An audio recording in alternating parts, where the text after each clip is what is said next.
Hello, what's up guys? This is Fang again na server 1, GMT plus 8, no? Ang pag-uusapan naman natin ngayon is regarding dun sa cabinet. Cabinet. Ano nga ba yung cabinet? So si cabinet is, di naman siya totally priority pa ngayon, no?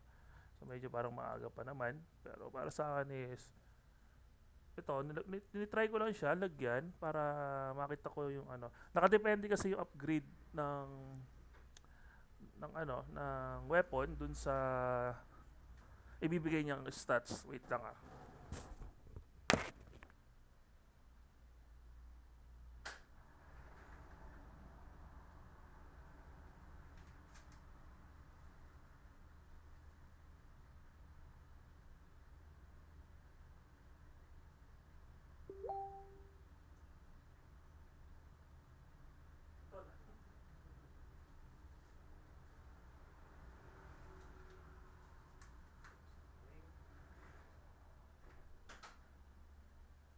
So guys, sorry, medyo nawala ako.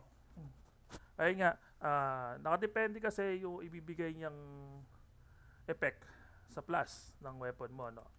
So example, tanggalin natin ito si plus 40 ko, no? Kasi naka plus 43 naman ako na weapon. So ilalagay natin siya sa cabinet. So yan, lalabas yung mga stats na additional kung mag plus 40 ka, no? So ayan. So ito is ginagawa lang to. Ang pwede lang ilagay dito is yellow and orange items. So hindi siya pwede lagyan ng blue. Hindi siya pwede lagyan ng blue, no? Kasi pag nilagay mo blue, bali sayang lang. Make sure na plus ano mo na siya, na plus 20 mo na siya or plus 40 kung sakaling marami ka naman na gear up evolution.